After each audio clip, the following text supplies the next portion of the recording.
Beleza, vamos corrigir a atividade de casa aqui da página 6, né, passada na aula anterior.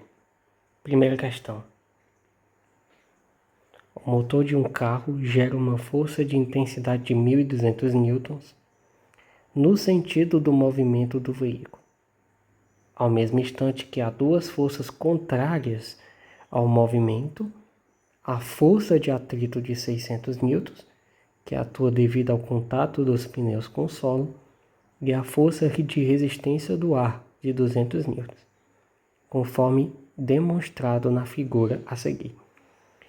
Calcule a intensidade da resultante das forças citadas. Beleza, então nesse carro aqui, eu tenho três forças atuando nele. Primeiro, eu tenho a força do motor, essa aqui. Essa força do motor, ela é a responsável por impulsionar o carro para frente. E a questão diz que essa força ela possui intensidade de 1.200 newtons. Então pronto, ó, essa força do motor aqui, ó, ela vai ser uma força de 1.200 newtons, tá? Só que tem duas forças que estão se opondo a ela. Enquanto essa força ela faz com que o carro vá para frente, tem duas forças resistindo a ela, que é a força da resistência do ar. Ora, por causa da massa de ar que o carro tem pelo caminho, fica muito difícil ele acelerar muito porque ele tem que ir contra o ar, tá? Então essa força de resistência do ar, ela se opõe à força do motor. E a força de atrito também, que é uma força que surge toda vez que a gente tenta andar pelo chão, e o chão é áspero, né? Os pneus do carro, eles vão tentar deslizar pela pista, só que não conseguem muito por causa do atrito da pista. E aí essa força, ela está se opondo ao movimento do carro, beleza? A questão informa que a resistência do ar, ela tem uma intensidade de 200 newtons. Então essa força aqui, ó, vai ter intensidade de 200 newtons. Enquanto a força de atrito, ela tem uma intensidade de 600 newtons. Ela é bem maior do que a força de resistência do ar. Então essa força aqui, ó, é de 600 newtons. Beleza? Então se você reparar aí, tem duas forças que estão indo para o mesmo sentido e tem uma força que está indo no sentido contrário. Então, a força de resistência do ar e a força de atrito, elas estão no mesmo sentido. Beleza?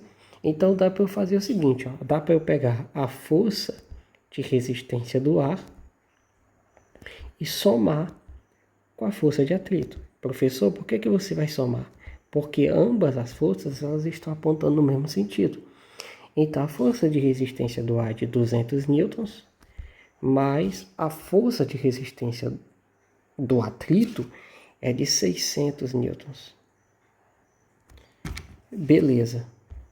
600 mais 200, aqui eu tenho um valor total de 800 newtons. Show? Então é o seguinte, pronto, agora o que eu tenho, né? Essa força de resistência do ar aqui e essa força de atrito, quando eu somei elas, eu originei um vetor resultante.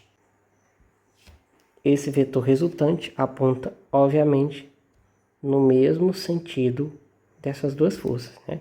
Esse vetor resultante é o vetor de 800 newtons. Se você observar, esse vetor resultante está se opondo à força do motor. Então, os dois eles estão na mesma direção, ambos estão na horizontal, só que estão apontando para sentidos opostos. Enquanto a força do motor está apontando para frente, a força resultante da soma daquelas duas outras forças está apontando para trás. Quando eu tiver vetores que estão apontando em sentidos diferentes, mas possuem a mesma direção, eu subtraio. Então aqui a força resultante, né, vai ser igual à força do motor menos a força resultante aqui de 800 newtons, né? Então eu vou dizer que a força resultante total, né, vai ser igual à força do motor, que é 1.200, menos o 800 ali que está se opondo, tá? Então a força resultante total vai ser igual de 1.200 menos 800, isso aqui é 400 newtons. Tá aqui a resposta da questão, beleza? Então, na realidade, essa questão ela é uma questão de vetores. Tá? Olha só o estudo de vetores aqui sendo aplicado no estudo da segunda lei de Newton. Na segunda questão, nós já temos uma questão um pouquinho mais complexa. Ela fala o seguinte: um foguete possui dois motores, A e B, que por meio de um controle de direção variada, podem mudar de direção de forma independente. Em um determinado instante, os motores estão posicionados de tal modo que formam um ângulo de 30 graus entre si, sendo 4.000 newtons a intensidade da força aplicada por cada motor. Qual é o módulo da resultante das forças aplicadas no foguete? Beleza, então olhando aqui para o foguete, ó, o que vai acontecer? Esse motor A aqui vai empurrar o foguete para trás, ó. Tá? Enquanto esse motor B aqui, ele vai empurrar o foguete também para trás, só que nessa configuração aqui. E se vocês perceberem, esses motores formam um ângulo de 30 graus entre si, tá? Olhando para o estudo dos vetores, eles vão fazer essa configuração aqui, ó.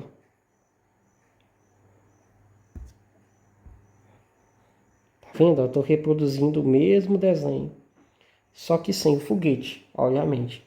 Então, ó.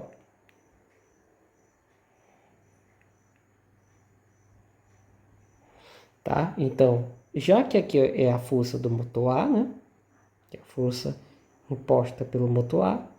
E essa daqui é a força do motor B. Tá bom? E ambos formam um ângulo de 30 graus entre si.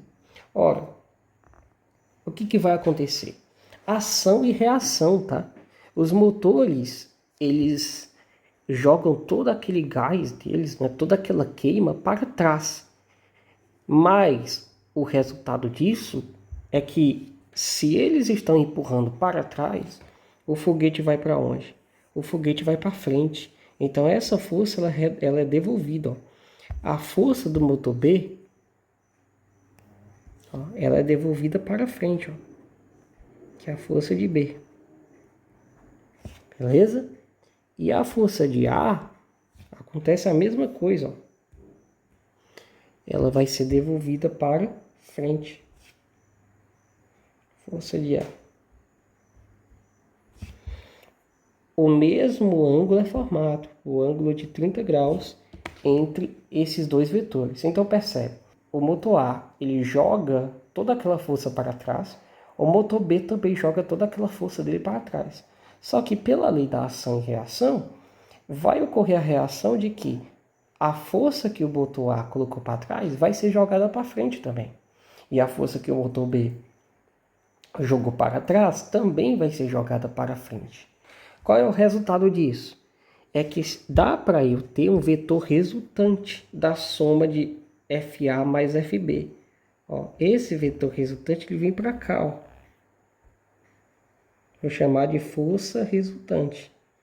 E é essa força resultante, tá vendo como ela está apontando na direção que o foguete está indo? Então é essa força resultante, que é a soma dos vetores FA e FB, que irá fazer com que o foguete vá para frente. Beleza?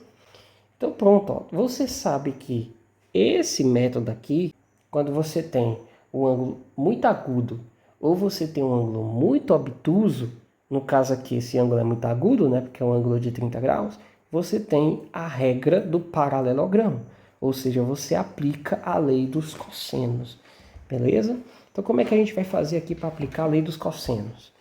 A gente vai fazer o seguinte, ó, a força resultante ao quadrado é igual a FA ao quadrado mais FB ao quadrado menos 2 vezes FA vezes FB vezes o cosseno do ângulo que é θ. Tá? Essa é a lei dos cossenos dos vetores. Então vamos lá, né? Vamos aplicar. A gente quer achar essa força resultante aqui. Então vamos fazer valer a pena o nosso esforço. FR ao quadrado vai ser igual.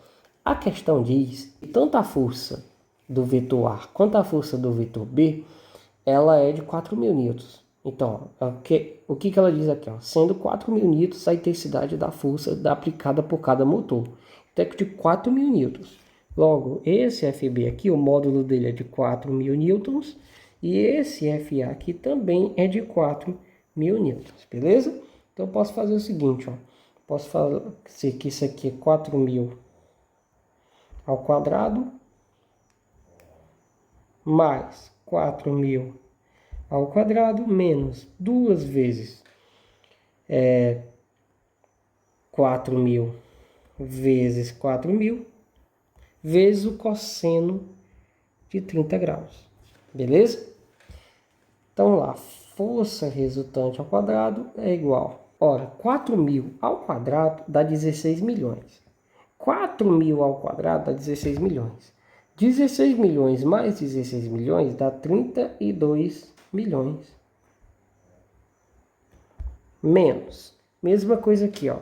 Eu tenho 4.000 vezes 4.000. É é a mesma coisa que 4.000 ao quadrado.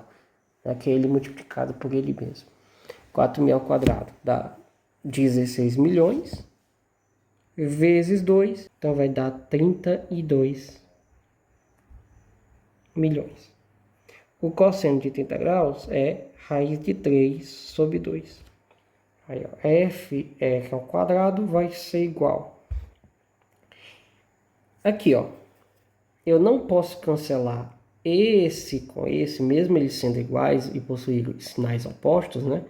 Porque aqui eu tenho uma multiplicação. E na matemática a multiplicação tem que vir primeiro. Beleza? Então o que eu vou fazer aqui, ó, é simples. Eu vou pegar esse 32 aqui e dividir com 2 aqui de baixo. Tá? Aí 32 dividido por 2 dá 16. Então fica 32 milhões menos 16 milhões.